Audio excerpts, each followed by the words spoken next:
In this seemingly beautiful, quaint town, darkness looms just beyond. The Stanley Hotel, we're coming for you.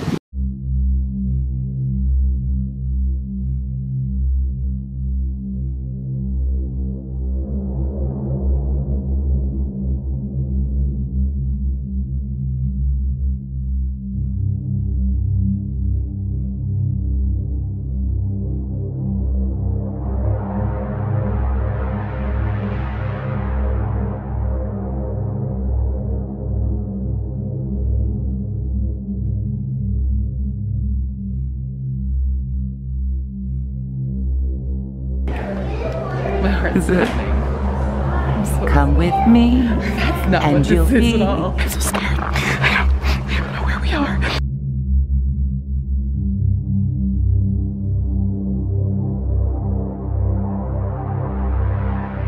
Stanley Steamer, the carpet cleaner. So cuties, I intended for this part of the vlog to actually be filmed at the hotel, but my camera ran out of space. But yes, I stayed overnight at the Stanley Hotel in room 432 on the most haunted floor in the entire hotel. I didn't actually get to stay in one of the most haunted rooms, which are 401, 428, and 217, because I am poor. But room 401 was across the hall, so close enough. For those of you who don't know, which is probably most of you because I don't talk about this side of Q very often or ever really online, but I love paranormal spoopy stuff. I believe in pretty much everything, except I'm also very skeptical. You see, I want the spoopy stuff to be real, but I know it is very easy to fake things or let your imagination get away with you, so I want to debunk them and make sure that they are in fact spoopy. Example, after the ghost tour I went on with my friend texted me a picture saying, hey, I upped the exposure on this and I think I got an apparition. I went, that's pretty cool, and I looked at the photo, it looks like this. And I'm like, okay, yeah, that does look like an apparition. And then I go through my photos and my sister brings up, she took a shot in the same area, and what do we find? However, that is not to say my entire trip to the Stanley Hotel was one big debunk fest. I did in fact get some pretty weird stuff, but I will let you decide whether or not it is real or fake. Some of it I'm still in debate about. First, let's talk about the ghost tour. I was really excited about the ghost tour because they take you to several places around the hotel that you can't go without a guide. They take you to the concert hall, they take you to the billiards room, and down underneath to the tunnels. And when the tour started, our tour guide said he brought some interactive tools with him. So I was like, great, Ovulus, SB7 Spirit Box, what did you bring? He brought pencils and a ball. So okay, pencils and a ball, let's see what happens. We go to the concert hall first and he gives us the history. There's lots of kid ghosts in the concert hall. We have an Emily, we have Matthew, we have Billy. So he tells us to go out, find partners with the pencils and try this communication device. So you take 4 pencils, you each hold them parallel and you hold them eraser to eraser, and if they cross, which I'm not doing right now, I'm doing a bad example of this. If they cross, then it's yes, and if they open wide, it means no, right? And the ghosts know this trick, apparently. So we do this. I'm with my friends Sammy and Erica, and we practice, and we think we're talking to the ghost Emily. Check it out. Is this Emily?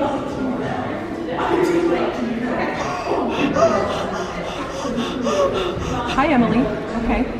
Emily, do you want to play with us?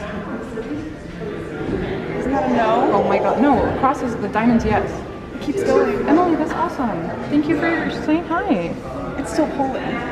It is still pulling. I am not doing anything. I'm not doing that. It's still pulling.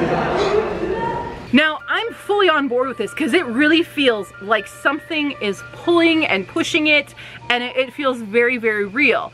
So later on, my sister and I actually try this in my hotel, and I managed to get a ghost boyfriend. Pierre, did you die in the collapsed tunnel? Yeah. I learned about your story, Pierre. I'm so sorry that happened to you. Do you like us? I think so. He came all the way up here. Pierre, are you going to stay with me tonight? I don't mind, I need a boyfriend. Well, sexy ghost. Do you want to be my boyfriend here? I have a boyfriend! I always wanted one. Oh my god, Pierre, yes. Wait. Seconds to pee and she gets a boyfriend. However, you can do this trick at home. You can actually do it by yourself with just 2 pencils. Hold them at the tips of the pencils very loosely and then match the erasers together and you just hold, and all of a sudden, I don't know if you can see very well, they will move on their own. Look, oh my god, it pushed towards me. Oh my god, it felt like a ghost. I'm debunking this. I think this is physics because no matter what you're doing, you are exerting force on those erasers. So even if you're trying to hold really, really still, they're going to find a way to move. So I am debunking this. This is BS, not true. So let's talk about the other interactive tool, the ball. This ball is a solid rubber ball. It feels just like a bouncy ball, but it's kind of heavy, but it doesn't necessarily feel weighted. Like I shook it next to my ear to see if anything rattled or anything. But the trick is that you're supposed to roll it on the stage and one of the other little kid ghosts will roll it back or they'll roll it a different way. It'll change speed and direction. And I can't 100% debunk this. However, we are basing the belief of this off of the tour guide saying the stage is level. He did not bring a level to prove that it is level and that he brought the ball. So will this work with any ball? If it does, then I believe it a little bit more. When my sister is doing this, it does look strange. It does look like it speeds up at some points. It does change direction. It looks like something is deciding on what direction to turn it, but I also noticed there's also a lot of like divots and holes in the stage, so that could easily affect the ball's path. So this one I would say is half debunked. Probably not real based on the fact that the pencil trick is completely bogus. The final complaint that I have about this ghost tour is our tour guide's hatred for ghost adventures. I love ghost adventures, okay? I know that the show can be ridiculous, and yeah, a lot of their temperament and stuff is for show, but I have seen these guys grow from season 1 with their mohawks and their attitudes into who they are today, which is much more professional about their paranormal research. This tour guide really held on to like season 3 Zach when he was into antagonizing ghosts. I actually watched the Ghost Adventures episode where they went to the Stanley Hotel right before coming, and they talked about the carriage house, which no one is allowed to enter. They say it's just storage, but on the show they said this is where they store mattresses that people have died on, and there's a lot of activity there because that's where they used to keep the old cars that Stanley had. So there's a lot of activity. The tour guide was really quick to dismiss it, although I was entertained by his joke in saying that they don't put the mattresses out there, they just Lysol and flip them.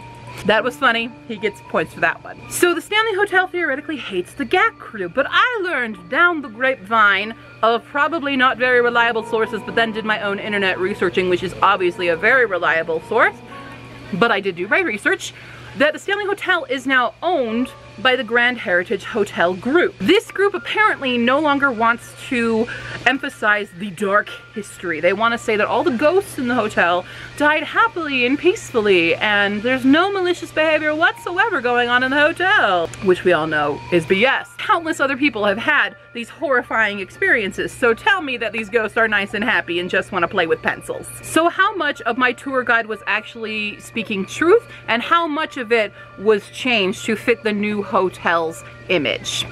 I can't say for sure, so you guys go ahead and go on the tour yourself and make of it what you will. Okay, enough dragging the Stanley, let's talk about my findings. Over the course of my stay there, I took a lot of photos, videos, voice recording, measurements. I brought a lot of equipment with me. So the first spoopy experience that I had in the hotel was unfortunately not on camera because it happened right when we got there. So we were putting our stuff away and my mom wanted to go get ice because we had brought some drinks. So she and my sister went off to find ice, and I'm sitting on the bed alone in the room, alone, playing with some of my instruments. I have a little Ovilus app, I had an infrared thermometer, and all of a sudden, at the door, I think I hear someone coming in. I thought, oh, Mom and we're back with ice. And it sounds like somebody is trying to put the key card in, but failing miserably. and nobody comes in. And I'm waiting and waiting, and then it just stops. I don't hear any footsteps, and this is a hotel where the floors creak so very loud, it is very easy to hear footsteps, but there's no footsteps, there's no talking, there's no frustration of, oh, we have the wrong room, ha ha ha ha, from another hotel guest. I just hear this jiggling of the door basically, and then nothing. So when Mom and Emily come back in, I asked them, were you messing with me? Because that's something my sister would totally do, and they said no, because the ice machine on our floor has broken and they had to go on a grand search throughout the hotel to find ice. So there was no explanation as to why someone was trying to break into my room. I would invite the ghosts in. You can hang out. You don't need a key. I can just be like, hey, come on, hang out, ghosts. Party time in 432. Now let's go back to the tour. As bogus as I thought all of the interactive tools were, I did have an interesting experience in the concert hall. When I went over to film my sister doing the ball thing on the stage, there's these big speakers on either side, and all of a sudden there's horrible feedback. Is it my, wait, is it, I'm like, oh my God, what, does my camera do that? Did I step on a cable? And we tested out, I stomp on the cables a bit, I move my camera around the speaker, and nothing happens. And then it happens again a few moments later, and we're like, what the heck is going on? The tour guide comes over, and he's like, what is happening? I'm like, I don't know what's going on with the speaker. We go over to the control box, and it's completely off. So why would it give feedback if the speaker was off? The answer? Ghosts.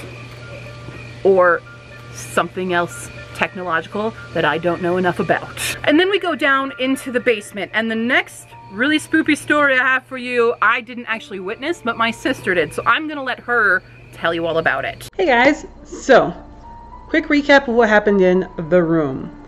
Downstairs in the concert hall of the Stanley Hotel, I had walked into a bunch of other people talking and listening to the tour guide explain how the ghost Lucy had been spotted in that room previously. Usually in the back in a nook, people would see just a face. A few more people entered the room, and after they stopped, the door closed itself. Now, you could easily explain this away with, you know, oh, the door was heavy, someone bumped it. But when you knock a door gently, it's usually kind of starts up and then slows down, or, you know, it hits a point where the speed just decreases. And it very solidly came to a stop. Not like slamming shut, but just distinctly stopped.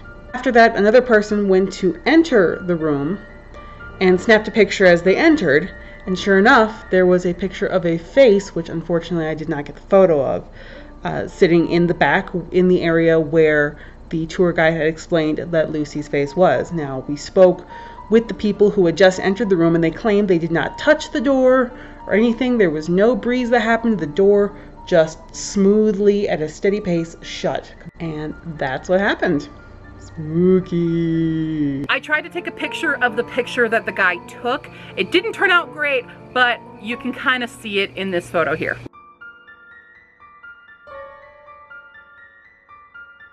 Now let's talk about one of the most common ways to detect ghosts, orbs. I got a lot of orb pictures and orbs on video throughout my experience at the Stanley. For me, orbs aren't the best explanation of ghosts because they can be easily debunked as dust, as bugs, and for a lot of the footage I got at night when my mom and I were sleeping, I'm pretty sure a lot of it is in fact a bug because you can see the trail. If it has a trail as it's moving, it's most likely a bug, and you can see the movement and how it's very, you know, zippity bug-like. I will always be a little skeptical of orbs, but I did get a few really good camera shots in the concert hall basement.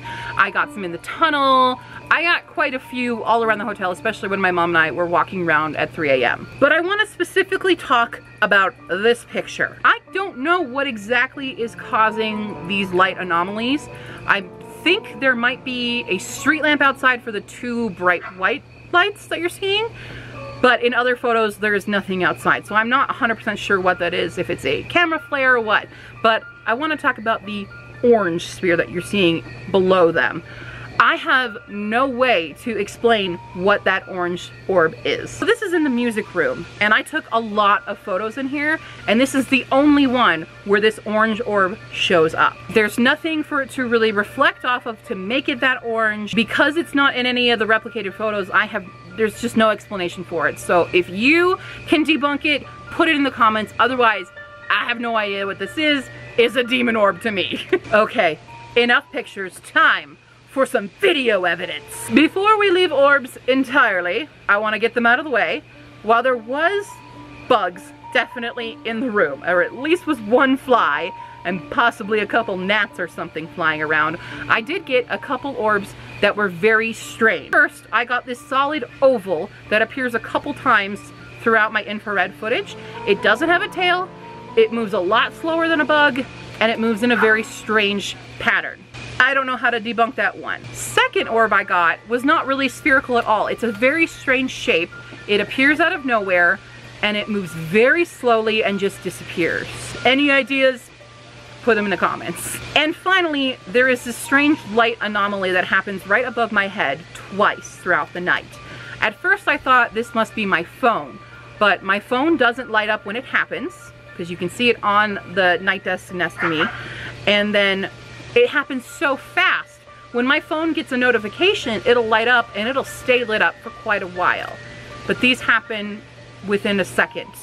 So I don't know what it is. Is it a portal opening? I don't know. It's spoopy. Now it is time for the most compelling evidence that I have. Actual physical object moving. A blanket. There are 4 different incidences of the blanket that is covering both my mother and I moving at night. I'm going to show you them all in succession, and I want to see what you guys see first. So here they are in a row.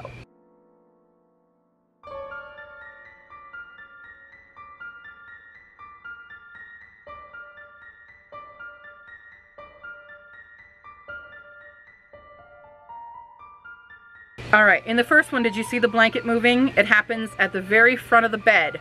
Now, I've confirmed this is not me moving because my legs are way up on the bed at this point, and it looks like something has scrunched it from beneath. In the second video, I was actually awake for this. I was awake most of the night, let's be honest. I could not sleep. Later on at the 3 a.m. videos, I'm actually talking to my mom about how I felt like somebody sat down on the bed. Now, my mom does not move when she sleeps. She is just dead. You have to check her breathing sometimes. Now, she is not adjusting. She hasn't moved. This blanket is moving by itself, and I feel it. Something sat down on that bed. 100%. You can believe me if you want or not, but I am 100% sure that was not my mom. It wasn't anything else. That was a spirit. And finally, in videos 3 and 4, they happen in the same place, very close together. It almost looks like an animal has climbed into bed with me, like a Pie Pie girl. Pie Pie loves to get under the blankets to get warm, and it looks like something has lifted it up and gone in to snuggle. Now, they did say at the Stanley that there is a ghost cat, so maybe this ghost cat just wanted to snuggle up with me. Or it was a really pervy ghost, and I don't want to think about that. But I know it's not me because I'm curled at a weird angle, and the spot that the blanket opens up at and it lifts is definitely not my feet, because I cannot bend that way. I am not that flexible. Finally, let's talk about EVPs. Electronic voice phenomenon, for those of you who don't know, but I hope you do, because Ghost Adventures. I've always had problems with EVPs because my hearing is terrible. But while going over the footage, I caught something. I wasn't even looking for an EVP at this point. I was looking for video stuff, and I heard this and went, holy buckets, Charlie Brown, what? I'm gonna play it for you a few times, and I want you to tell me what you're hearing. Write it in the comments below. Don't write anything before I tell you what I've heard. Just write what you think right now as you're listening. Go.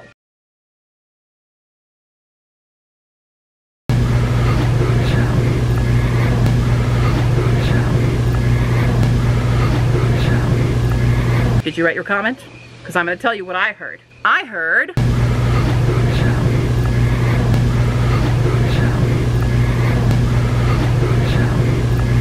So yeah, I hear watch out. I know this is not me.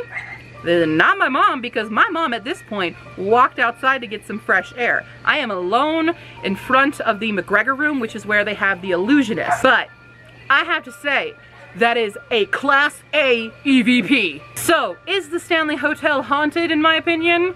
Yes. Is the ghost tour worth it?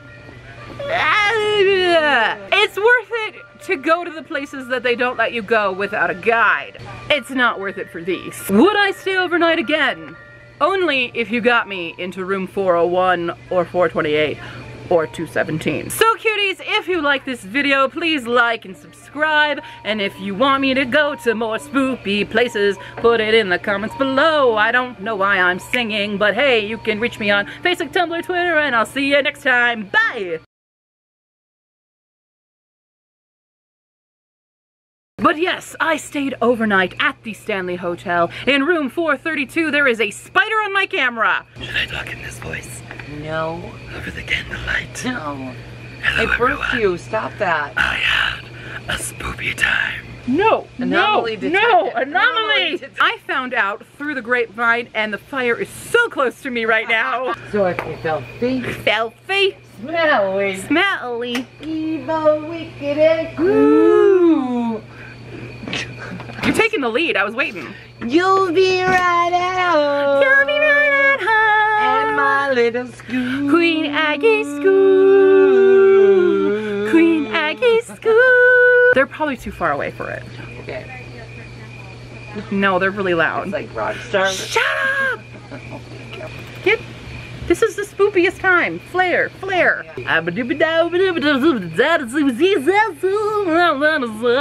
Spoopy, scary skeletons and shivers down your spine.